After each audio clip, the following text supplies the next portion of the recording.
만나서 반갑습니다. 여러분, 2600여 년 전 서가모니 부처님 당시의 일입니다. 우리 서가모니 부처님께서 29살에 출가하시고 그리고 35살에 보리수 나무 아래에서 완전한 깨달음을 얻게 되십니다. 그리고 세상을 다니면서 널리 진리의 말씀을 설하시고 그리고 부처님의 가르침을 따르고자 수많은 사람들이 머리 깎고 출가해서 또한 부처님의 출가 제자가 됩니다. 그렇게 세월이 흘러서 어느 날 문득 우리 서가모니 부처님께서 수많은 비구 스님들과 함께 부처님 당신의 고향인 카필라국에 찾아가고자 마음을 일으키십니다. 그때 서가모니 부처님께서 비구 스님들과 함께 이제 고향인 카필라국에 들어가고자 하는데 부처님께서 제자들에게 비구 스님들에게 이렇게 말씀하십니다. 저 카필라국 석가족, 저 석가족의 왕족들은 교만한 마음이 크기 때문에 그냥 찾아가면 그 교만하고 자기 잘났다는 마음을 쉽게 놓아버리지를 못할 것이다. 그러니 카필라국에 들어갈 때 각자가 모두 환한 광명을 일으키면서 신통 변화를 일으키며 저 카필라국에 들어가자꾸나 라고 부처님께서 이 비구 스님들이 깨달음을 얻고 신통력을 가진 비구 스님들이 신통력을 일으키는 것을 그 자리에서 허락을 하십니다. 그리고 서가모니 부처님께서 카필라국에 들어오신다라는 소식을 들은 이 서가모니 부처님 이제 아버지인 정반왕이 학수고대 하면서 이제 서가모니 부처님이 이 카필라국에 찾아오시기를 기다리고 있었습니다. 드디어 그날이 되었을 때 아버지 정반왕과 수많은 석가족의 왕족들과 귀족들과 그 성에 그 나라의 수많은 백성들이 서가모니 부처님을 기다리고 있을 때 드디어 서가모니 부처님이 짠 하고 나타나시는데 서가모니 부처님과 수많은 거룩한 비구 스님들께서 몸에 찬란한 광명을 뿜어내면서 허공을 날아 신통력으로 그 부처님과 수많은 비구 스님들이 이제 카필라국에 딱 도착을 하게 됩니다. 이 모습을 보고 정반왕도 깜짝 놀라고 석가족의 왕족들도 깜짝 놀라고 귀족들도 깜짝 놀라고 일반 백성들도 깜짝 놀라고 하늘도 깜짝 놀라고 땅도 깜짝 놀라고 지나가던 깨구락지도 깜짝 놀라고 모두가 깜짝 놀랐다고 합니다. 부처님과 비구 스님들을 정성껏 이제 시봉을 하면서 공양을 올리고 부처님의 설법을 들으며 그렇게 시간이 흐르게 됩니다. 그러다 문득 정반왕이 이런 생각을 일으키게 됩니다. 우리 석가족의 왕족과 우리 이 카필라국의 잘생기고 잘난 그런 집안의 가문의 남자들을 머리 깎여서 부처님의 제자로 만들어드려야 되겠다. 그래서 석가족의 왕족이었던 발제라는 왕족과 이름이 발제예요. 발제라는 왕족과 아주 잘난 집안에 좋은 집안에 키 크고 잘생긴 500명의 젊은이들을 이제 신청을 받아가지고 이제 머리를 깎고 출가시켜서 부처님의 제자로 만들게 됩니다. 그때 이 발제와 석가족의 왕족이었던 발제와 그 500명의 잘생기고 아주 잘난 집안의 그런 500명의 남자들이 이제 부처님께 출가하러 가기 전에 먼저 미리 머리를 깎는데, 그때 석가족에서 이발사를 하고 있던 우바리라는 젊은 청년이 있었습니다. 우바리. 그래서 이 우바리라는 젊은 청년은 인도 카스트 제도에서 가장 밑에 계급인 수드라였다고 합니다. 그래서 브라만, 크샤트리아, 바이샤, 수드라, 가장 노예 계급을 수드라라고 부릅니다. 수드라 출신이었던 이 우바리 이발사가 석가족의 왕족이었던 발제의 머리카락을 잘라주면서 이발사 우바리가 눈물을 뚝뚝 흘립니다. 발제가 다 쳐다보면서 이발사 우바리여, 어찌하여 눈물을 흘리느냐.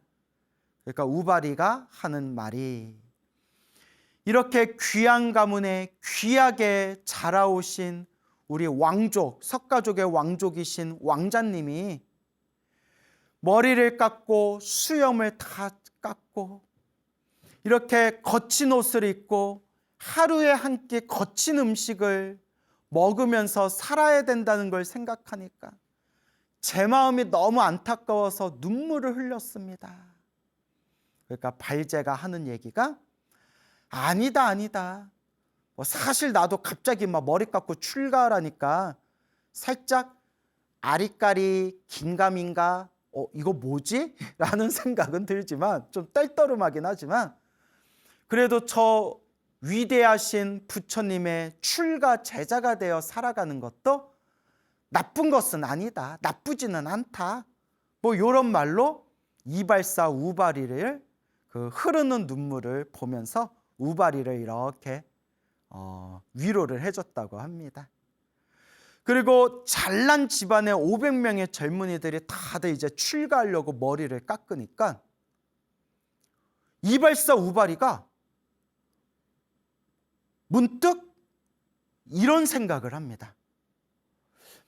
부처님의 머리 깎은 출가 제자가 되는 게 얼마나 대단한 일이길래, 얼마나 좋은 일이길래 감히 정면으로 쳐다보지도 못했던 석가족의 왕족이었던 저 발제 왕자와 저 잘난 집안, 귀한 집안의 저 500명의 젊은이들이 저렇게 머리를 깎고 부처님의 제자가 되려고 할까? 얼마나 대단한 일이길래 저렇게 머리를 깎고 출가하려고 할까? 그때 우바리가 호련히 이렇게 결심합니다. 오케이, 진행시켜. 나도 머리 깎고 출가해야 되겠다 라고 우바리가 속으로 오케이, 나도 출가해야 되겠다. 얼마나 부처님 출가 제자가 되는 게 대단하면 저 석가족의 왕족과 석가족의 귀족 500명이 저렇게 이제 머리 깎고 출가하려고 하느냐. 그러니 나도 머리 깎고 출가해서 부처님의 제자가 돼야 되겠다 하고 이발사 우바리가 부처님이 계신 사원에 가서, 부처님이 계신 처소에 가서 제일 빨리 머리 깎고 출가해서 우바리 비구 스님이 되었다고 합니다. 역시 인생은 타이밍이에요, 여러분. 인생은 타이밍. 그 타이밍을 잘 잡아야 인생을 성공한다고 하죠. 근데 그게 잡는다고 어디 잡히나, 결국 다 자기 복대로 사는 거죠. 그러니까 평생 노예 계급으로 살아야 할 이 우바리가 주인의 허락을 받았건 어떤 과정이 있었건 어쨌거나 부처님의 머리 깎은 제자 비구가 됩니다. 그리고 비구가 된 이 우바리 스님이 바로 부처님의 10대 제일, 지계 제일, 계율 제일이라고 불리운 부처님의 10대 제자에 당당히 이름을 올린 거룩한 성자 아라한이 되신 우바리 존자라는 큰 스님이 되겠습니다.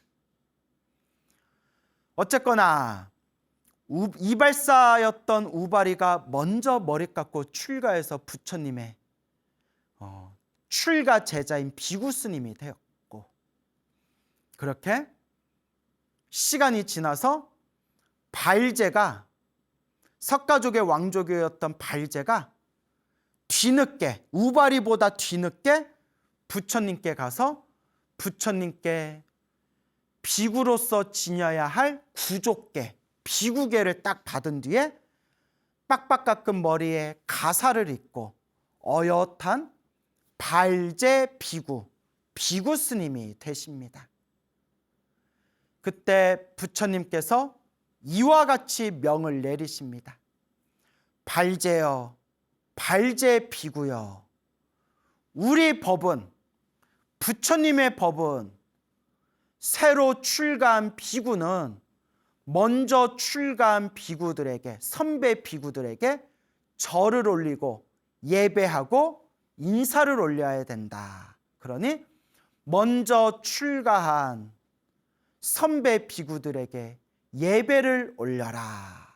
그게 우리 부처님 가르침의 법도이다. 그러니까 아주 군기가 세요. 엄청 군기가 세요. 발제 비구가 순서대로 선배 스님들께 인사를 올리다가 끝자락에 보니까 딱 하니, 아니 천민, 노예 계급, 수두라 출신이었던 이발사 우바리가 머리 깎고 선배 비구 스님 자리에 딱 앉아 있는 거예요. 이거 뭐야, 이거 비타민 C 막 이러면서, 비타민 C, 레몬을 먹으면 아이 씨 막 이러잖아요. 아우 쉬어 이러잖아요. 아이 쉬어 막 이러면서 입에서 막 욕이 나오는 상황이죠. 아니 네가 뭔데 나한테 절을 받아? 아까까지만 해도 나 머리 깎아주던 수두라 노예 출신 이발사 우발인데, 그러니까 발제가 다른 선배 스님들한테는 다 인사를 드리고 우발이 앞에서는 인사를 하지 않고 딱 뻗당기고 서 있었대요. 아이고, 아만심, 교만심. 근데 막말로 요 교만한 마음이 쉽게 꺾이면 우리 벌써 다 도인됐죠. 사람 마음이 그렇게 쉽게 바뀌나요? 부처님이 인사하라고 하는데 우바리한테 인사를 안 하는 거야. 네가 뭔데? 야, 니나 내나 머리 깎았다고 똑같이 노냐? 이런 마음이 있었겠죠. 그 부처님이 이제 다 꿰뚫어 보시잖아요. 발제 비구여, 다른 선배 비구들에게는 예배를 올렸는데 어찌하여 우바리 비구에게는 예배를 올리지 않냐? 그대보다 먼저 출가한 비구 우바리 비구에게는 왜 인사를 하지 않느냐? 부처님, 아무리 그래도 제가 출가하기 전에 저의 하인이었던 수두라 출신 이발사 우바리에게 제가 어떻게 인사를 합니까? 이건 좀 아니죠. 그러니까 부처님께서 이와 같이 말씀하십니다. 부처님의 법 안에는 그 어떤 것도, 그 무엇도 차별이 없느니라. 너무 멋있죠, 여러분. 부처님 법 안에는 그 어떤 것도 차별이 없느니라. 부처님의 법 안에서는 출가 전에는 어떤 신분이었건 그거는 출가 전의 모습일 뿐이고, 출가하고 난 뒤에는 똑같이 동등한 위치에서 늦게 출가한 비구가 먼저 출가한 선배 비구 스님께 예의를 갖추어야 된다. 그것이 예법이다. 부처님 법 안에는 사람을 차별하지 않는다. 다만 예법을 지킬 뿐이다. 그 말에 마음이 사르르 녹은 발제 비구가 자신이 하인이라고 여겼던 천민 출신 우바리 비구에게 정중하게 절을 올립니다. 우바리 비구 선배 스님, 후배 비구 발제의 절을 받으십시오. 우바리 발 아래 절을 올리는 순간 하늘이 꽝꽝꽝꽝 하고 진동을 하면서 하늘색에 있는 신들이 다들 기뻐했다고 합니다. 하늘색의 신들이 그 모습을 지켜보면서 중생이랑 나 잘났다라는 암안심을 꺾기가 제일 어려운데 저 발제 비구는 스스로의 암안심을 꺾고 천민 출신이었던 우바리 스님의 발 아래 예배를 올리는구나. 참으로 위대하다, 참으로 대단하다. 하늘의 신들이 다 찬탄을 했대요. 그렇게 스스로를 놓아버릴 줄 아는 그런 착한 뿌리, 성근을 가진 발제 비구는 부처님 옆에서 설법을 듣고 수행을 하면서 얼마 지나지 않아 결국 모든 번뇌와 욕망이 사라진 거룩한 성자 아라한이 되십니다. 아라한이 되어 다 낡고 떨어진 가사를 잊고 거친 음식 하루에 한 끼로 겨우 몸의 체력을 유지하며 늦은 밤이면 나무 밑이나 무덤 사이에 고요히 앉아서 마음을 닦고 마음을 닦았던 발제 비구가 사람들에게 이렇게 이야기합니다. 여러분, 내가 석가족의 왕자로 있었을 때에는 세상에 아무런 부족함이 없었습니다.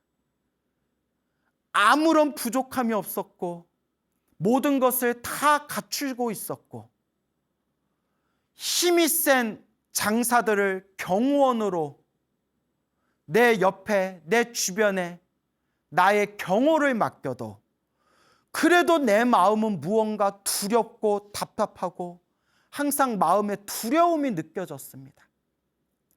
참 희한하죠. 세상의 모든 걸 다 움켜쥐고 있었고 세상에 부러운 게 없었고 그 나라에서 가장 힘이 센 장사들을 내 옆에 경호원으로 두고 있어도 항상 마음에 두려움이 없어지질 않았다. 그런데 지금 이 순간 내 손바닥에는 가지고 있는 게 하나도 없고 거친 옷에 거친 가사에 거친 음식을 하루에 한 끼를 먹으면서 늦은 밤에 무덤 사이에 가만히 앉아서 홀로 산속에 있어도 내 마음은 조금도 두렵지 않고 내 마음은 너무나 평온하고 내 마음은 너무나 편안하고 내 마음은 너무나 행복합니다, 여러분. 라고 발제 비구가 노래를 부릅니다. 이 모습을 보고 부처님의 제자들이 서가모니 부처님께 여쭈어 봅니다. 부처님, 저 발제 비구는 과거 전생에 어떤 공덕의 인연이 있어서 이번 생 이렇게 석가족의 왕자로 태어나 석가족 왕족으로 왕자로 태어나서 저와 같이 온갖 즐거움과 온갖 쾌락을 누리다가 서가모니 부처님을 만난 뒤에는 머리 깎고 출가해서 어떻게 저렇게 짧은 시간 안에 저 위대한 아라한이 될 수 있었던 겁니까? 그때 부처님께서 이와 같이 말씀하십니다. 다 모든 게 자기가 스스로 지은 자신의 공덕의 힘이다. 머나먼 헤아릴 수 없는 머나먼 과거 전생에 어느 한 가난한 나무꾼이 있었는데 그 나무꾼이 자기가 먹으려고 품속에 담아두었던 한 덩어리에 떡이 있었다. 배고픔에 그 떡을 먹으려는 순간에 저기에서 모든 번뇌가 사라진 거룩한 성자 벽지불이 탁발을 나온 모습을 보게 되었다. 그래서 벽지불은 홀로 깨달음을 얻은 거룩한 성자라고 해서 독각이라고도 부르고요. 독성이라고도 부르고 영각이라고도 부르고 벽지불이라고도 부릅니다. 저 거룩한 성자 벽지불을 보고 자신이 먹으려고 품에 꼭 담아두었던 그 한 덩어리의 떡, 비록 거칠고 맛없는 떡일지언정 자기가 먹으려고 품에 담아두었던 그 한 덩어리의 떡을 그 거룩한 성자에게 정성스러운 마음으로 공양을 올리게 되었다. 그와 같은 한 덩어리 떡의 공덕으로 그 나무꾼은 태어나고 죽을 때마다 하늘 세계와 인간 세계에 태어나서 온갖 즐거움을 누렸고 이번 생에는 왕족으로 태어나 온갖 즐거움을 누리다가 서가모니 부처님을 만나 머리 깎고 출가하여 결국은 아라한이 되었으니 그게 바로 발제피구다. 발제피구는 수없는 과거 전생의 나무꾼이었을 때 그 거칠고 맛없는 떡일지언정 그 한 덩어리의 떡을 정성스러운 마음으로 공양을 올렸기 때문에 이와 같이 큰 공덕을 성취하게 된 것이다 라는 부처님의 아름답고 소중한 불교설화가 지금까지 전해지고 있습니다. 우와, 떡덩어리 하나 공양 올렸는데 엄청난 대박 공덕을 받았네요. 우와. 그러니까 여러분, 뭔가 거창하게 많이 보시해야지라고 생각하고 나중에 내가 크게 보시해야지라고 생각하지 마시고 형편껏 작은 거라고 하더라도 형편껏 지금 보시하세요. 나중에 돈 많이 벌어서 내가 한 방에 크게 보시해야지가 아니라 떡 한 덩어리를 올리더라도 쌀 한 톨을 올리더라도 물 한 컵을 올리더라도 100원, 1000원을 올리더라도 정성스러운 마음으로 지금 복을 지으시기 바랍니다. 결국 중생은 자기 복대로 살아간다 라는 걸 명심하시기 바랍니다. 두 번째 이야기입니다. 서가모니 부처님 당시에 어느 나라가 있었는데 그 나라의 왕자의 이름이 호국이었다고 합니다. 호국 왕자. 호국이라는 왕자가 있었던 그 나라에 어느 날 부처님께서 숲속 나무 아래 고요히 앉아 깊은 선정에 드셨습니다. 부처님께서 깊은 선정에 드셔서 오늘 어떤 중생을 구제해야 될까? 오늘 어떤 중생을 제도해야 될까? 라고 사유를 하시다가 문득 오늘은 호국 왕자와 인연이 있구나. 오늘은 마땅히 호국 왕자를 제도해야 되겠구나 라고 부처님께서 마음을 일으키십니다. 그러니까 다 모든 게 인연법이에요. 인연법. 근데 우리는 인연법에 대해서 잘 모르고 부처님은 깨달음의 눈으로 모든 인연법을 다 꿰뚫어 보고 계시는 거죠. 서가모니 부처님께서 호국 왕자를 제도하기 위해서 호국 왕자가 있는 성 안에 부처님께서 딱 들어오십니다.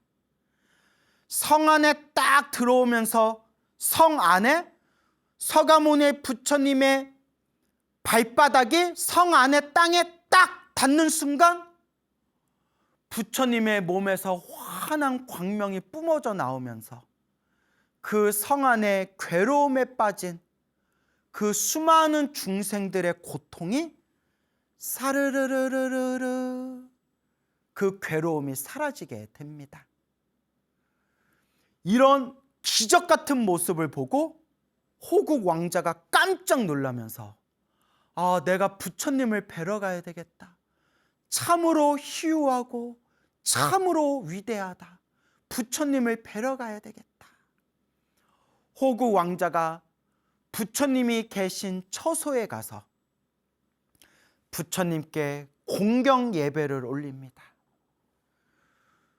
부처님의 거룩한 몸에서 뿜어져 나오는 그 자비롭고 아름다운 모습이 마치 100개, 1000개의 태양이 환하게 떠오르는 것과 같음을 보고 거룩하고 자비한 부처님의 발 아래 호국 왕자가 지극한 마음으로 정성껏 부처님의 발에 머리를 조아리고 절을 올립니다. 그때 서가모니 부처님께서 무릎 꿇고 앉아있는 호법 왕자를 위해서 자상하게 진리의 말씀을 설하십니다. 부처님 진리의 법문을 듣는 그 순간 호국 왕자의 마음이 환하게 밝아지면서 마음의 깨달음을 얻게 됩니다. 수다원이라는 깨달음을 얻게 됩니다. 그래서 우리 불교에서는 윤회에서 벗어난 거룩한 성자 아라한이 되는데 4단계가 있다. 그래서 1단계 수다원, 그 다음에 사다한, 그 다음에 아나한, 그 다음에 아라한, 이렇게 4단계의 깨달음이 있는데 1단계 수다원의 깨달음만 얻어도 불교에서는 성자라고 부른다고 합니다. 성자, 아라한이 될 수 있는 자격을 획득한 성자가 되는 겁니다. 수다원이라는 성자의 깨달음을 얻은 호국 왕자는 집에 돌아와서 궁전으로 돌아와서 아버지 부왕을 찾아가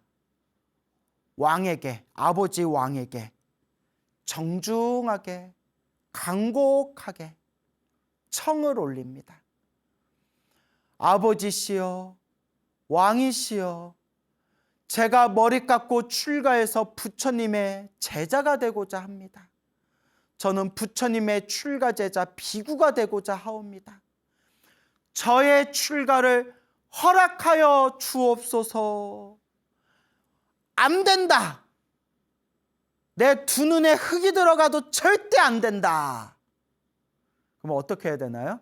아버지 잠깐만 누워보세요. 눈에다가 흙 좀 넣어드릴게요. 이러면 큰일 나는 거죠. 그럼 완전 불효자죠, 불효자.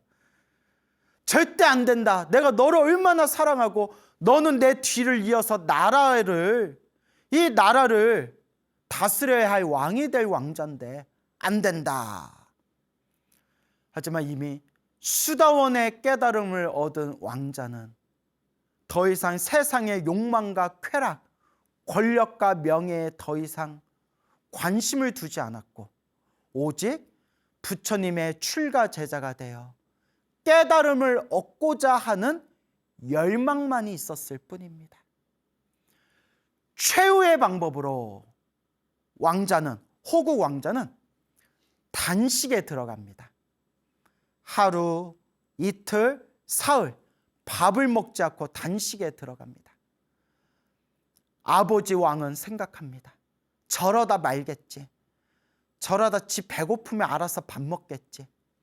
우리 같으면 막 단식하고 있는 아들 앞에서 막 라면 끓여, 막 라면 끓이고, 막 뽀글뽀글 막 청국장 끓이고, 뭐 최후의 방법, 막 삼겹살 구워, 막 이 삼겹살 막 굽고 막 저러다 배고프면 지가 먹겠지 했는데 4일이 지나고 5일이 지나고 6일이 지나서 7일이 다 됐을 때 신하들이 왕에게 찾아가서 간곡하게 청을 올립니다.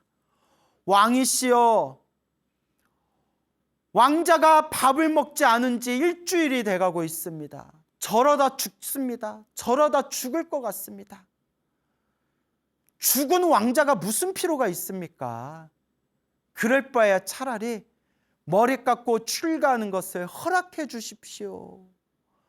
왕께서도 저렇게 왕자가 죽는 것을 바라지는 않지 않습니까? 허락해 주십시오.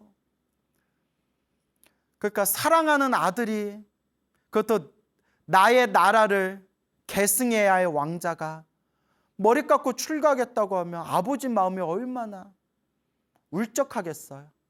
아, 우울할 땐 울면 막. 그래서 이제 왕이 눈물을 머금고 얼마나 막 피눈물이 나겠어요. 하지만 사랑하는 아들을 위해서, 사랑하는 왕자를 위해서 출가를 허락하게 됩니다. 수다원가를 얻은 호국 왕자는 드디어 부처님의 발 아래 머리 깎고 출가 제자 비구스님이 되고 호국 왕자가 아니라 호국 비구가 됩니다. 호국 비구스님. 호국 비구는 부처님 옆에서 설법을 듣고 수행을 하면서 얼마 지나지 않아 모든 번뇌와 욕망이 사라진 거룩한 성자 아라한이 됩니다. 그때 부처님의 제자들이 서가모니 부처님께 여쭈어 봅니다. 부처님, 저 호국 비구는 전생에 어떤 공덕의 인연이 있어서 이번 생에 저렇게 왕자로 태어나 온갖 쾌락과 즐거움을 누리다가 호련히 서가모니 부처님을 보고는 머리 깎고 출가하여 저렇게 짧은 시간 안에 어떻게 저렇게 위대한 아라한이 될 수 있었던 겁니까? 부처님께서 이와 같이 말씀하십니다. 다 스스로 자기가 지은 공덕을 자기가 받은 것이다. 참으로 묘하죠, 여러분. 좋은 일도 나쁜 일도 결국은 자기 업대로 살아간다. 별거 아닌데 인생 살면서 생각해보면 참 뭐라고 표현해야 되나요? 사무칠 정도로 참 무서운 말이에요. 행복도 불행도 지금 생긴 이 모든 현상이 내가 지은 업의 결과이다.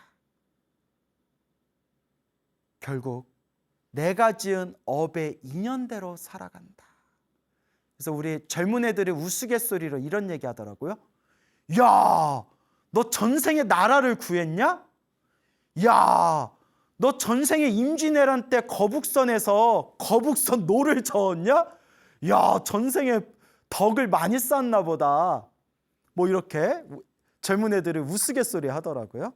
그리고 또 반대로 아유, 전생에 나라를 팔아먹었냐? 전생에 나라를 팔았냐? 어째 넌 이렇게 풀리는 게 없냐? 뭐 이렇게 애들끼리 우스갯소리를 하더라고요. 웃자고 한 얘기겠지만 불교적으로 바라본다면 결국 내가 지은 업의 인연이다. 이와 같이 호국 비구도 자기가 지은 공덕을 자기가 받은 것이다. 수 없는 아주 머나먼 과거 전생에 한 왕이 있었는데 이 왕이 다른 나라와 전쟁이 일어나서 전쟁을 하다가 그만 전쟁에 크게 참패를 하여 전쟁에서 패배하여 깊은 산속에 들어가 도망을 가고 있었는데, 도망가던 왕이 목이 마르고 갈증에 탈진하여 이 왕이 길에 쓰러지고 말았다. 그때 숲속에서 수행하던 거룩한 성자 벽지불이 있었는데, 벽지불은 혼자 깨달음을 얻은 성자라고 해서 독각이라고도 하고, 독성이라고도 하고, 영각이라고도 하고, 또 흔히 벽지불이라고 부릅니다. 그러니까 아라함보다는 수준이 높지만 부처님보다는 수준이 낮은, 그러니까 부처님과 아라한의 중간 정도 되는 게 벽지불이라는 성자라고 이해하시면 됩니다. 뭐 경전에 보면 자세히 나옵니다. 벽지불이라는 거룩한 성자가 탈진한 왕의 모습을 보고 물이 있는 곳을 알려줬다. 저쪽에 물이 있으니 조금만 가시면 시원하게 물을 먹을 수 있을 것이요, 물 있는 곳을 알려주게 되었고, 그 말을 듣고 왕은 물이 있는 곳을 찾아서 물을 마시고 기력을 회복할 수가 있었고, 결국은 본국에 돌아와서, 본래 성으로 돌아와서 목숨을 구할 수가 있었다. 목숨을 구한 왕은 그 산속에서 수행하고 있는 벽지불을 떠올리면서, 그 벽지불이 아니었으면 나는 목말라서 탈진해 죽었을 텐데 벽지불 덕분에 내가 지금 목숨을 구할 수 있었던 것이다. 은혜를 갚아야 되겠다 해가지고 사신을 보내서 숲속에서 수행하고 있던 그 거룩한 성자 벽지불을 자신의 궁전으로 초대하게 되었다. 초대한 그 벽지불에게 정성껏 공양을 올리고 옆에서 아주 정성껏 시봉을 하는데, 공양을 마친 벽지불이 내가 이제 떠날 때가 되었구나 라고 말을 하고는 호련히 벽지불이 하늘 허공에 올라 18가지의 신통 변화를 일으킨 뒤에 다시 땅으로 내려와 목숨이 다하게 되었다. 거룩한 성자가 신통 변화를 보인 뒤에 스스로 목숨이 다한 그 거룩한 임종의 모습을 지켜본 왕과 왕족들과 수많은 사람들이 감동을 받은 뒤에 왕이 그 벽지불의 몸을 정성껏 화장하고 거기서 나온 사리로 아주 아름다운 보배로 된 사리탑을 만들어서 수많은 사람들에게 꽃과 향을 올리도록 그 보배로 된 사리탑을 만들게 되었다. 벽지불에게 공양을 올리고 목숨이 다한 벽지불의 몸을 정성껏 화장해서 보배로 된 사리탑을 만들어준 그 왕이 태어나고 죽고 죽고 태어나는 수없는 윤회 동안 그 공덕의 힘으로 항상 쾌락과 즐거움을 누리다가 이번 생에도 왕자로 태어나 온갖 즐거움을 누리고 결국에는 석가모니 부처님을 만나 깨달음을 얻고 거룩한 성자 아라한이 되었으니, 이것이 바로 저 아라한이 된 호국 비구의 전생의 공덕 이야기이니라 라고 부처님이 자상하게 설명해 주시니 그 자리에 있는 모든 불자들이 다 함께 기뻐하고 다 함께 찬탄하였다고 합니다. 이 모든 것도 자기가 지은 공덕의 힘입니다. 여러분, 우리는 늘 행복하기를 바랍니다. 우리는 불행에서 벗어나기를 바랍니다. 행복이란 뭘까요? 불행이란 뭘까요? 왜 행복과 불행, 좋은 인연, 나쁜 인연이 끊임없이 우리 앞에 일어났다 사라지고 일어났다 사라지면서 온갖 현상들이 펼쳐지는 걸까요? 팔만대장경에서 분명히 말씀하셨습니다. 인과법, 원인과 결과, 인연법, 모든 게 인연 따라 일어나고 인연 따라 사라진다. 그러면 누가 지었다? 결국은 본인이 지었구나. 스스로 지은 업의 인연을 스스로 받으며 살아가고 있구나. 여러분, 행복해지고 싶으면 수행해야 됩니다. 마음을 닦아야 됩니다. 그리고 복을 짓고 선업을 지어야 됩니다. 결국은 내가 닦아야 합니다, 여러분.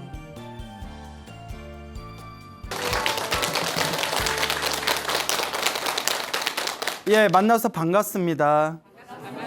예, 광우 스님이라고 합니다. 울산에서 살고 계시는 어느 젊은 불자님께서 또 아주 소중한 글을 보내오셨습니다. 제가 이 글을 읽고 굉장히 큰 감동을 받았어요. 한번 잘 경청해 보시기 바랍니다. 스님의 법문 모두 정말 재밌게 잘 듣고 있습니다. 정말 감사합니다. 작년 한 해에는 기도를 시작하고 정말 많은 일들을 겪었어요. 저의 업보이자 마장이겠지요.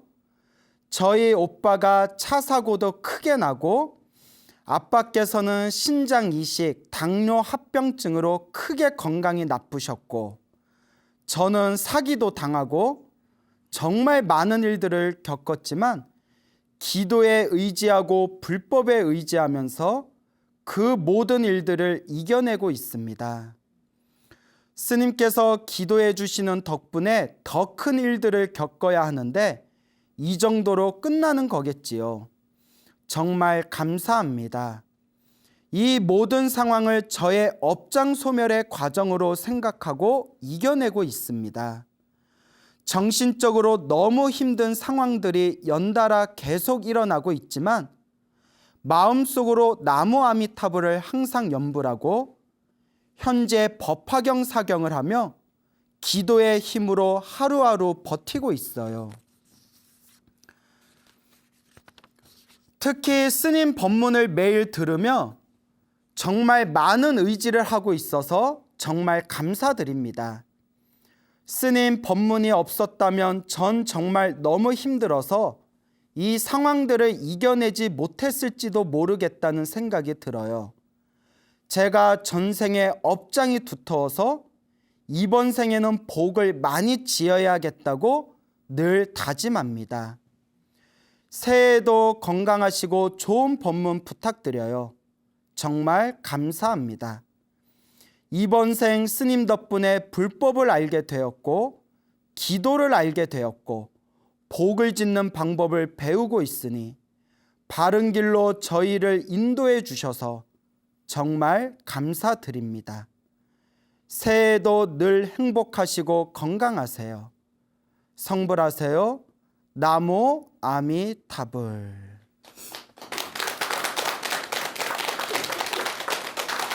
자, 어떻게 편지의 내용 잘 경청해 보셨죠? 네. 그 짧은 편지였지만 제가 감동받았던 게 뭐였냐면 이 젊은 불자님이 이제 기도를 시작했잖아요. 네. 열심히 기도를 시작하고 또 소나무 법문도 들으시고 또 법화경 사경도 하시고 근데 작년 한 해 오빠가 큰 차 사고 나고 그 아버지가 뭐 신장 이식 받으시고 당뇨 합병증까지 있으셔서 크게 건강이 나빠지셨고 그 자기는 사기까지 당하고 이런 상황이면 웬만한 사람들은 절에 안 다닐지도 몰라요. 그렇죠. 저 그런 분들 많이 봤거든요. 평생 절에 다니다가 갑자기 힘들고 안 좋은 일이 딱 생겨버렸더니 그 자리에서 이제 절을 불교를 딱 끊는 사람도 있고 내가 이렇게 절에 열심히 다니고 이렇게 쌀도 많이 올리고 이렇게 초도 많이 올리고 그런데 결과는 이게 뭐야? 사실 이런 마음이 우리 중생심이거든요. 우리 중생들의 마음입니다. 그래서 제가 항상 소나무를 통해서 그런 분들에게 꼭 당부드리고 싶었던 얘기가 결코 우리의 기도와 선업과 공덕은 허투루 사라지지 않는다.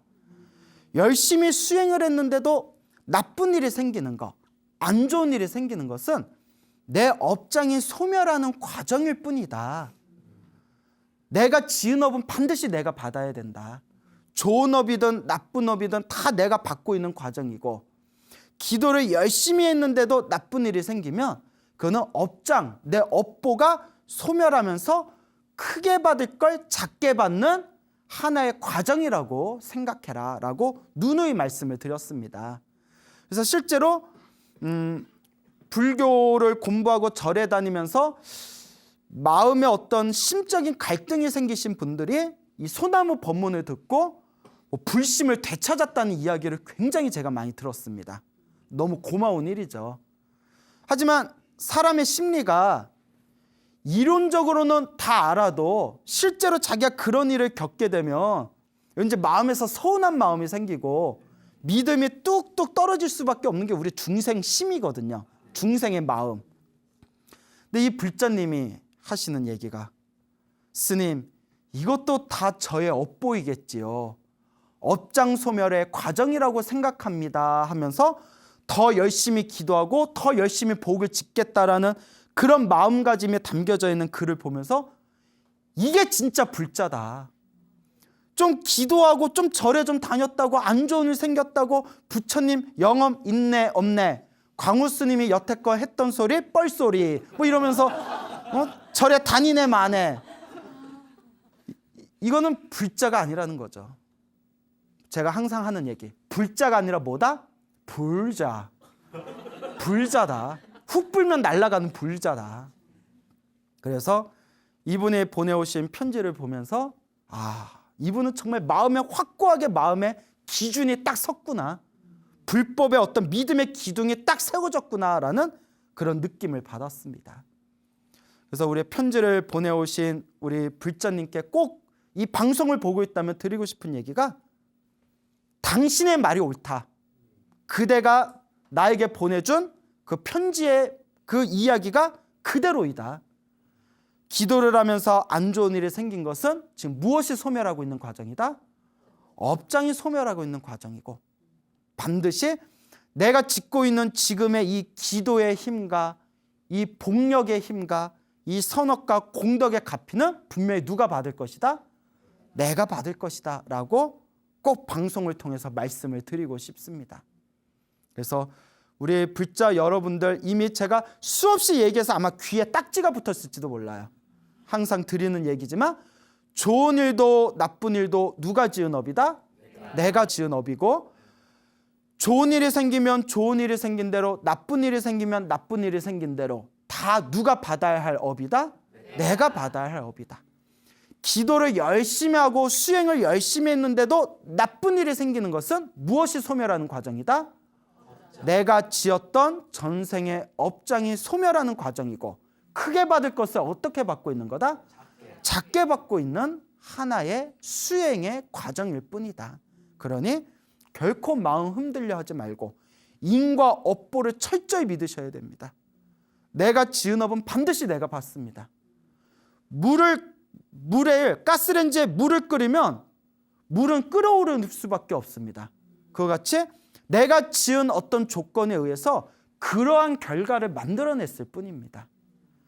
좋은 일도 나쁜 일도 결코 허공에서 뚝 떨어진 게 아니라 철저히 내가 뿌린 씨앗을, 내가 열매를 맺었다는 마음으로 나쁜 일이 생기면 나쁜 일이 생길 때마다 오히려 더 열심히 이 두꺼운 업장을 내가 녹이겠노라.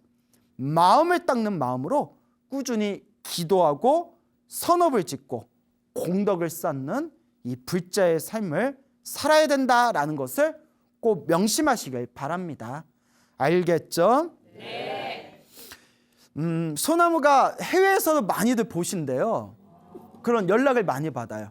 일본에서도 보시고, 미국에서도 보시고, 캐나다에서도 보시고, 런던에서도 보시고. 더 할까요? 그만할게요. 많이들 보신대요. 예. 자, 그런데 일본에 어느 불자님이 계시는데요. 어느 중년의 여성 불자님이 계시는데 소나무의 완전 광팬입니다. 인터넷 동영상으로 항상 보신대요. 그분의 인생의 낙이 소나무 듣는 거랑 법화경 사경하는 게 인생의 낙이시래요. 대단하죠? 그래서 그분이 이제 일본에 계시고 그분한테 이제 언니 두 분이 계신데 언니 두 분이 한국에서 살고 계세요. 한국에 살고 계시는데 그분들이 이 언니 두 분도 절에 다니긴 다니시는 분이었는데 기도나 이런 건 전혀 모르거나 관심이 없으세요. 그러니까 부처님 오신 날에 등다는 그런 신도들 있잖아요. 절은 오래 다니셨는데 딱히 기도하는 법도 모르고 왜 기도를 꼭 해야 되는지도 잘 모르시는 그런 두 분의 언니 불자님들이 계셨는데 일본에 계시는 이 동생 되는 보살님이 그 언니들한테 계속 잔소리를 했대요. 소나무 좀 봐라. 광우스님 법문 좀 들어봐라. 그 법화경 사경 좀 해라. 기도 좀 해라. 그 잔소리를 했대요. 그래서 뭐 알겠다 하다가 얼마 전부터 이제 기도를 좀 하셨나 봐요. 법화경 기도를. 근데 그 두 분 언니 분께서 화계사에 찾아오셔서 당신들 가피 받으셨다고, 완전 가피 받으셨다고, 너무 부처님께 감사드린다고, 그런 부처님에 대한 감사의 뜻을 이렇게 비추시더라고요. 그 연세가 가장 지긋하신 보살님이 몇 년 전에 백내장 수술을 받으셨대요. 백내장 수술을 받으셔서 얼마 전부터 자꾸 눈이 침침하시더래요. 눈이 너무 침침해가지고 그냥 노안이겠거니 생각을 하셨대요. 백내장 수술을 받았었으니까 노안이겠거니 생각을 하다가 법화경을 사경하는데 법화경 사경을 할 때 글씨가 안 보이더래요. 뭐 보여야 사경할 거 아니에요. 베낄 거 아니에요. 글씨가 깜깜하니 안 보이시더래요. 막 2개로도 보이고 3개로도 보이고 글씨가 안 보이고 왜 이런가 하다가 너무 답답해서 병원을 가셨대요. 병원을 딱 갔더니 검진 결과가 녹내장이었대요. 녹내장이 잘못하면 실명까지 있잖아요. 늦으면 큰일 날 뻔했다고, 제때 오셨다고. 그래서 그 보살님께서 너무 고마우면서 제가 법화경 사경 안 했더라면 노안인 줄 알고 그냥 있었을 거 아니냐고. 그러다가 정말 녹내장이 심해져가지고 엄청 큰 건강에 손실을 볼 뻔했는데 법화경 사경하다가 무엇을 발견했다? 녹내장을 발견했다. 너무 감사하다는 거예요. 그리고 또 이제 그 두 번째 되시는 또 보살님은 그분도 법화경을 사경하시는데 하루에 막 시간 날 때마다 몇 시간씩 사경을 하셨대요. 그런 분들이 뭐 하나 꽂히면 또 열심히 하시나 봐요. 그러다가 어느 날 차를 타고 도로를 달리고 있는데 도로를 달리다가 큰 사고가 날 뻔했대요. 큰 사고가 날 뻔해가지고 그래서 교통사고가 이제 생겨서 그 전문가를 불러서 차를 이제 그걸 이제 끌고 이제 치워야 되니까 그 차를 폐차를 시켰답니다. 폐차를 시켰는데 전문가가 보더니 으아 이러더래요. 왜 그러니까 지금까지 자기 경험상에 의하면 정말 큰 사고가 났어요, 상황이라고.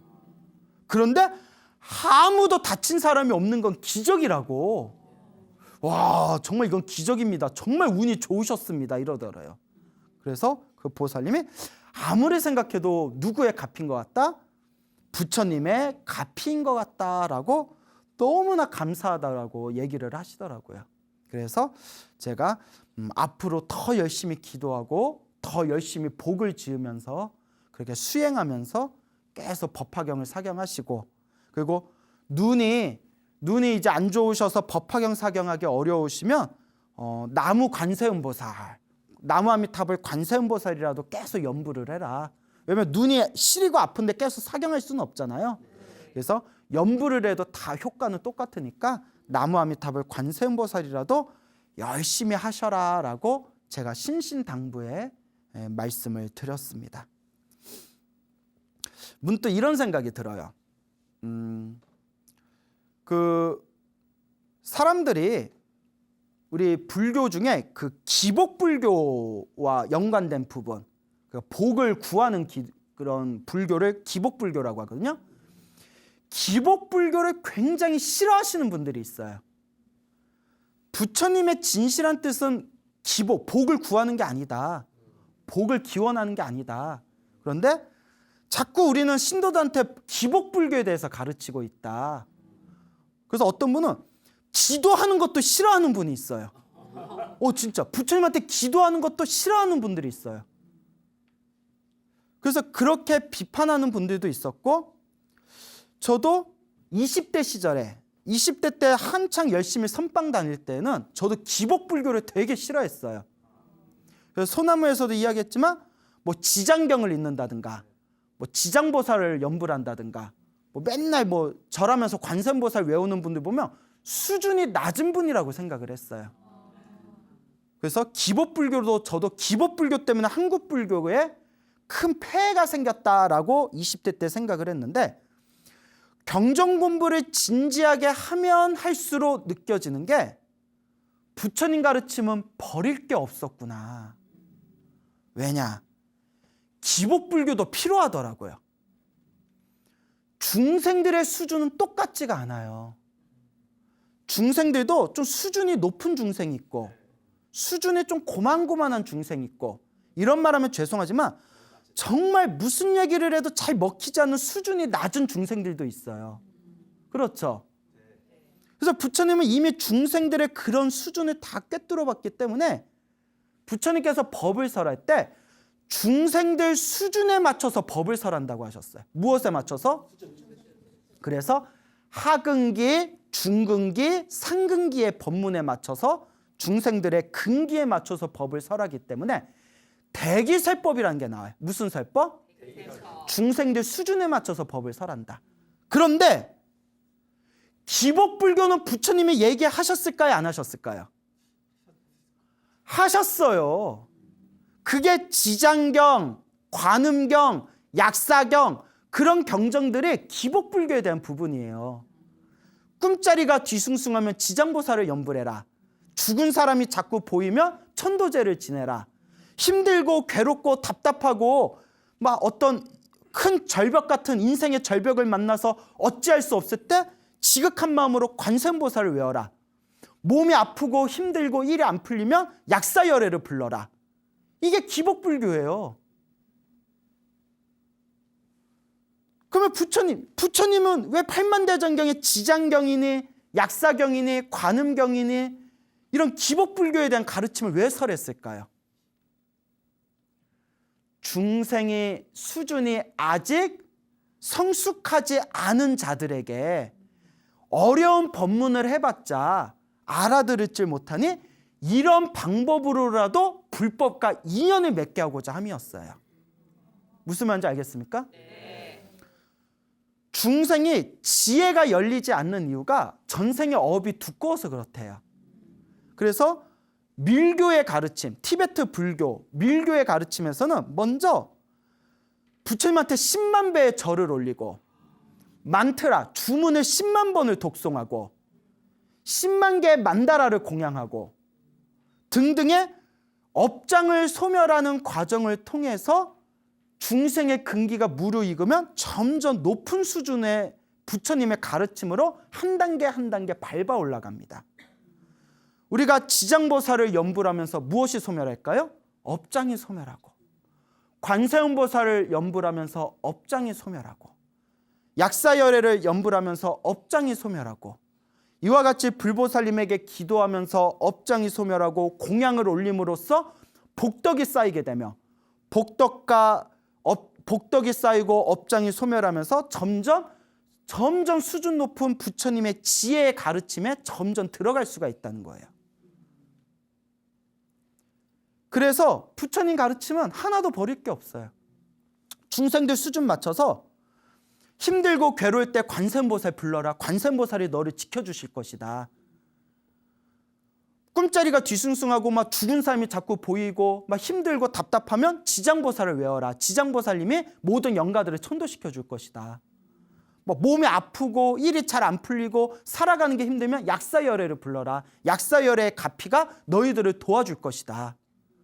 라고 중생들 수준에 맞춰서 법을 설하고, 거기서 수준이 조금 더 높은 중생들한테는 눈으로 보이거나 귀로 들리거나 이 모든 것들이 다 꿈과 같고 환상과 같고 물거품과 같다. 집착하지 말아라. 고정된 실체가 없다.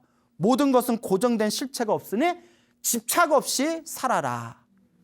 라는 금강경이나 반야심경 같은 무집착의 수준 높은 경전을 설하고, 또 금강경이나 반야심경을 소화할 정도의 수준이 되면 부처님의 가르침에 인연을 맺은 모든 중생들은 미래 세상에 부처님이 될 것입니다 라고 얘기한 대승경전의 왕 법화경 사상을 설하고, 또 우리는 미래 세상에 부처님이 될 것이다 라는 가르침을 또 소화한 중생들한테는 어떻게 중생이 부처가 될 것인가, 이 보살행을 통해서 부처가 되는 구체적인 방법과 가르침을 전달한 화엄경의 사상을 설하고, 모든 단계가 다 있는 거예요.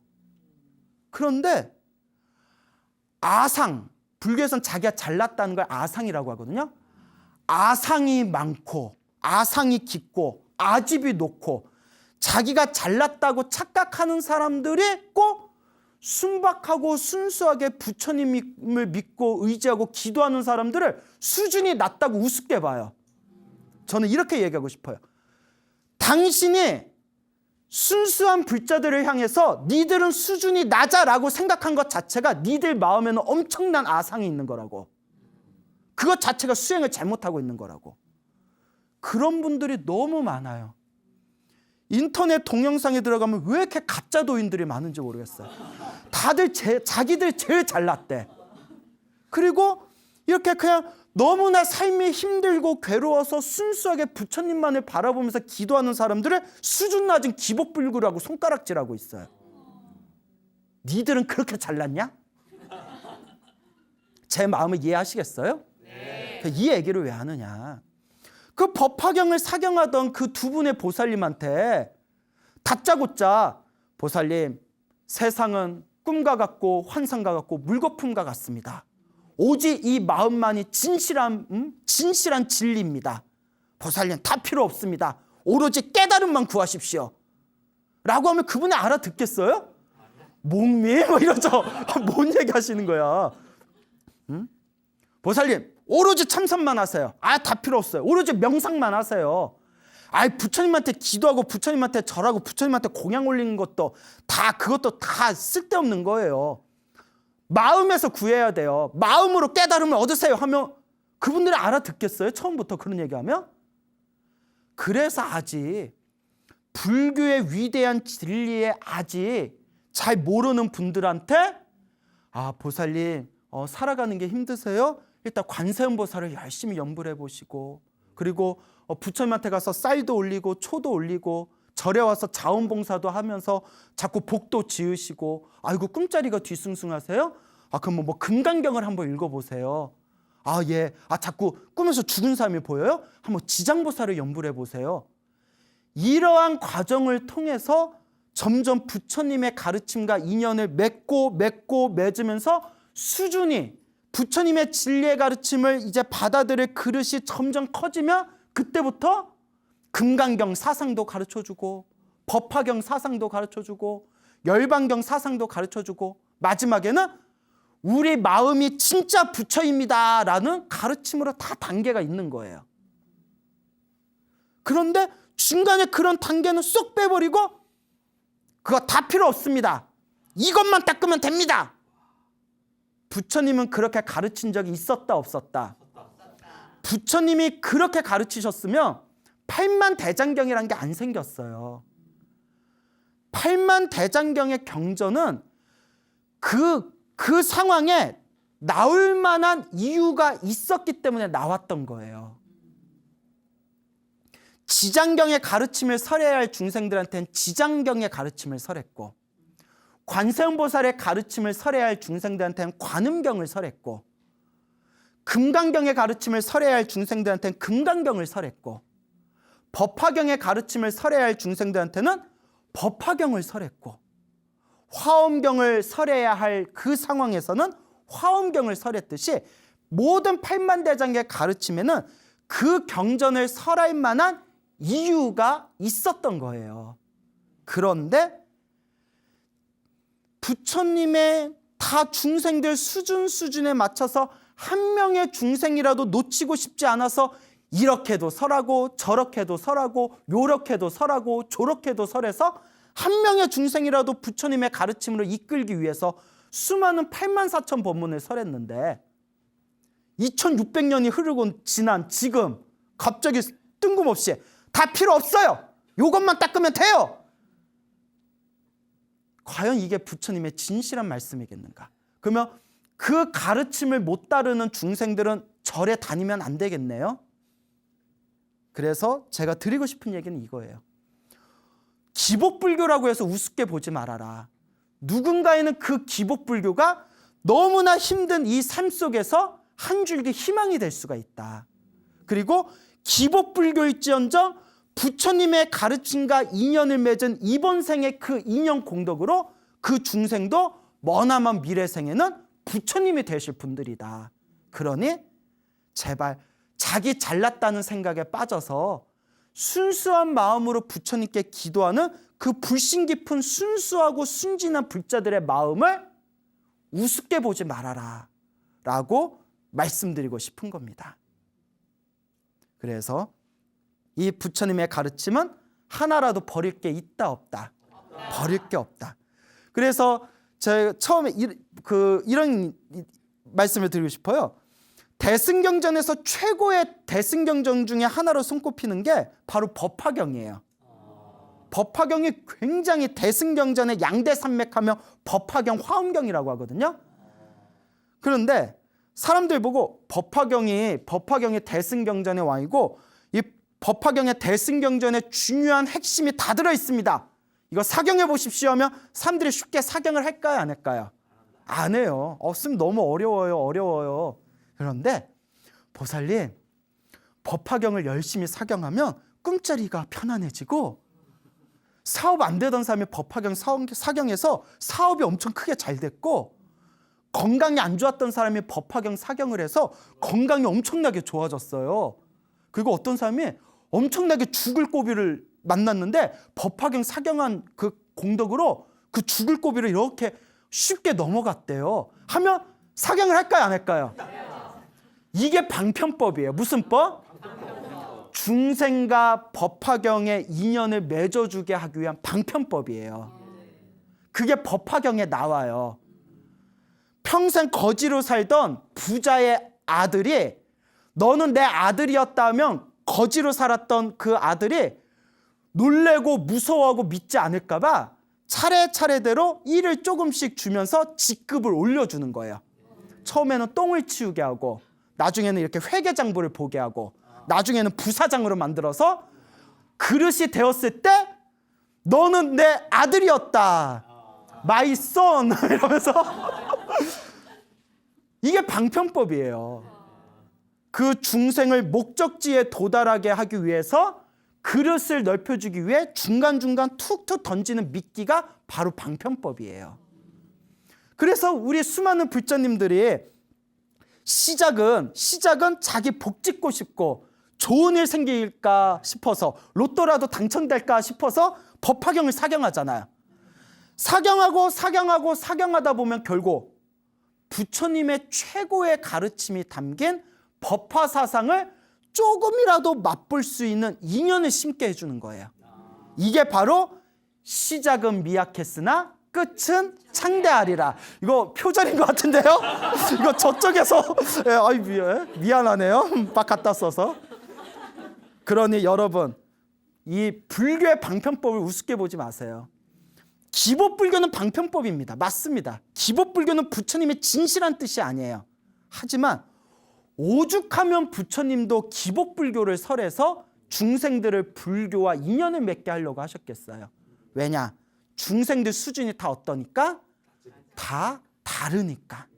하지만 기복불교를 시작했건 고급불교를 시작했건 참선이나 명상으로 시작했건 결국 부처님의 가르침과 인연을 맺은 중생들은 그 인연 공덕으로 미래 세상에 무엇이 되실 분들이다? 부처님이 되실 분들이다. 그게 바로 법화사상입니다. 그러니 여러분, 수행을 하다 보면 자기도 모르는 사이에 자꾸 아상이 생겨요. 나는 잘났다. 나는 잘났는데 내 수준에 못 따라오는 니들은 못났다. 원효 스님은 이미 그런 마음 자체가 보살로서의 계율을 깨트린 거라고 해요. 나는 잘났고 너는 못났다는 생각 자체가 보살의 계율을 깨트린 것이다. 원효 스님의 저서에 나옵니다. 그러니 다시 한번 말씀드리고 싶은 얘기가, 이 세상에 무시받을 사람이 있다 없다? 없다. 기복불교라고 무시하면 된다 안 된다? 안 된다. 기복불교라는 얕은 가르침에서 시작했지만 그 하나의 씨앗이 언젠가는 세상을 덮을 수 있는 진리의 큰 나무로 자랄 수 있다는 것을 우리가 결코 놓쳐서는 안 됩니다. 그래서 하도 이런 부분에 대해서 이러쿵저러쿵 말들이 많아서 하도 답답해서 제가 오늘 드린 말씀입니다. 이 방송을 혹시 보고 계신 분들이 계시다면, 내가 잘났다, 기복불교를 하는 너희들은 못났다라는 그 생각부터 깨트려야 된다는 것을 꼭 염두에 두시기 바랍니다. 부처님 가르침은 하나도 버릴 게 없습니다. 다만 수준 따라 설하셨을 뿐입니다. 내 수준이 높아진 만큼 부처님의 가르침을 닦으면 그만일 뿐입니다. 그러니 허망한 것에 우리가 집착할 필요는 없습니다. 알겠죠? 네. 자, 그러면 기복불교가 왜 좋냐? 소나무 광팬이 어느 노보살님이 계세요. 아주 나이가 지긋하신 노보살님인데 항상 그 허리 디스크 기운이 있어 허리가 아프시고 평소에 위가 그렇게 안 좋으셨대요. 그래서 일상생활에도 그렇게 몸이 좀 불편하셨는데, 이분께서 항상 소나무 법문을 들으면서 매일매일 관세음보살을 연불 하신대요. 무엇을 연불 하신다? 매일매일 관세음보살을 매일매일 연불을 하셨는데, 어느 날 꿈을 꾸셨대요.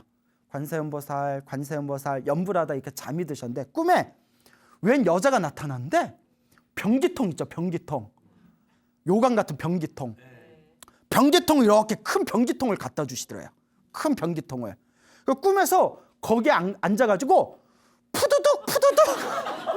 푸드득 소대변이 변기통에 흘러넘칠 정도로 소대변을 쌌대요. 여러분, 그 부처님 경전에 나와요. 밀교 경전에 수행을 열심히 했는데 몸에서 더러운 게 빠져나가는 꿈이 업장이 소멸하는 꿈이다라고 나와요.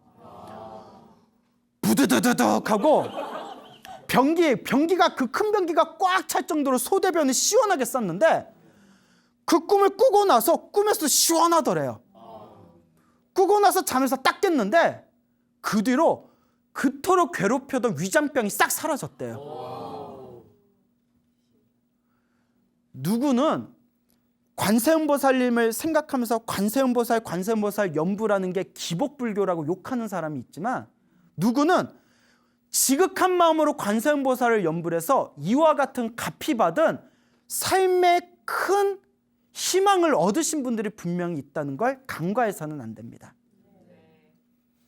부처님과 보살님의 가피는 분명히 있습니다. 그리고 지금같이 중생의 업장이 두꺼운 시대일수록 자기 힘으로 수행하기에는 굉장히 수행하기가 힘든 시절이 바로 이 말법 시대입니다. 그래서 분명히 부처님의 대승경전에서도 말법 시대일수록 누구의 가피에 의지해야 된다? 부처님과 보살님들의 가피에 의지해야 된다라고 분명히 설하고 계십니다. 그런데 여러분들도 힘들고 괴롭고 답답할 때 의심하지 마세요. 부처님을 믿고 보살님을 믿고 오직 기도하면서 끊임없이 선업을 지어 나가신다면 여러분들 삶을 점점 아름다운 불보살의 가피의 삶으로 변화시킬 수가 있을 것입니다. 알겠죠? 네. 제가 얼마 전에 너무나 감동적인 이야기를 들었어요. 세상은 정말 신비로 가득 찬 것 같아요. 영어 써도 돼요? 네. 판타지. 아는 게 이것까지예요. 네, 판타지예요. 네, 판타스틱해요. 너무나 감동적인 얘기를 들었어요. 약 5년 전쯤에 그 금강경 강송대회라고 있어요. 그러니까 부처님의 금강경 사상을 불자들한테 널리 홍보하려고 저 탄어박물관이라는 곳에서 탄어박물관을 해서 금강경 강송대회라고 해가지고 금강경 통째로 외워야 되는 시험이에요.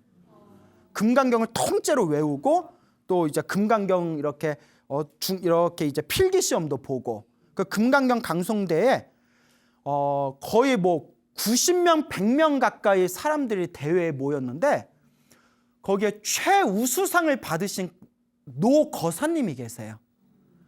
성함이 저 제주도에 사시는 고수영이라는 거사님이시래요. 고수영 거사님. 이게 이제 그 불교신문에 나온 거라서 제가 이렇게 실명을 대는 겁니다. 평소에 방송에서는 실명은 안 되는데 이 고 거사님이 금강경 강송대 최우수상을 받으셨는데 그분이 금강경과 인연을 맺게 된 그 이야기가 너무 감동적인 거예요. 판타스틱해요. 아는 게 여기까지예요. 이분이 정년퇴임을 하시고 자그마한 사업을 하셨대요. 사업을 했는데 사업이 너무 힘드셨대요. 그리고 엄청나게 스트레스를 받으셨대요. 너무 이제 스트레스도 받고 성격이 또 작은 거에 집착하는 성격이셨대요. 좀 자꾸 작은 거에 집착하고 사업에 막 스트레스 받고 너무 신경을 쓰다가 몸이 너무 건강이 한 번 휙 가셨대요. 걷기가 힘들 정도였대요. 병원에 갔더니 담도암 4기. 몇 기? 4기. 그 담도암이 또 치료도 잘 안 된다면서요. 그때 4기래요. 검진 결과 몸에 너무 많이 암이 전이 돼가지고 수술조차 받지 못했대요. 의사한테 3개월 시한부를 판정받습니다. 이럴 때 의사들은 흔히 그래요. 도저히 방법이 없으면 솔직하게 그런답니다. 먹고 싶은 거 실컷 드시고 그동안 하시고 싶은 거 실컷 하시고 가족들하고 추억 만드시고 그렇게 준비하세요라고 한대요. 담도암 4기에 몸이 완전히 이제 전이가 되시고 걸음도 제대로 못 걸으셨대요. 이제 제주도로 가셨는데 사람이 어떤 극한의 상황에 이르르면 처음에 막 분노해요. 내가 왜? 아니야. 이건 아니야. 분노하고 부정해요. 이건 아니야. 아닐 거야. 다른 병원 가볼까? 그러다가 분노와 부정 뒤에 좌절을 해요. 내 인생이 이렇구나. 내 팔자가 이렇구나. 그리고 마지막에는 포기를 하게 됩니다. 이때 많은 사람들이 이런 인생의 절벽을 만나게 되면 오히려 마지막 남은 인생을 헛되게 살아가는 사람도 있어요. 술 먹고 짜증내고 막 화를 내고. 근데 이 거사님은 전생에 성근이 있었나 봐요. 뭐가 있었다? 죽기 전에 뭐라도 열심히 한번 외워보자. 금강경이라도 열심히 외워보자. 그래서 제주도에서 요양을 하시면서 거기 서귀포 있죠. 서귀포 자연휴양림에 가서 그 맑은 공기 속에서 매일 금강경을 읽으셨대요. 그러니까 마음을 다 비워버리고 어차피 죽을 운명이니까 사람이 그냥 나 이제 죽는다 생각하면 오히려 마음이 허허해요. 더 이상 미련이 없으니까.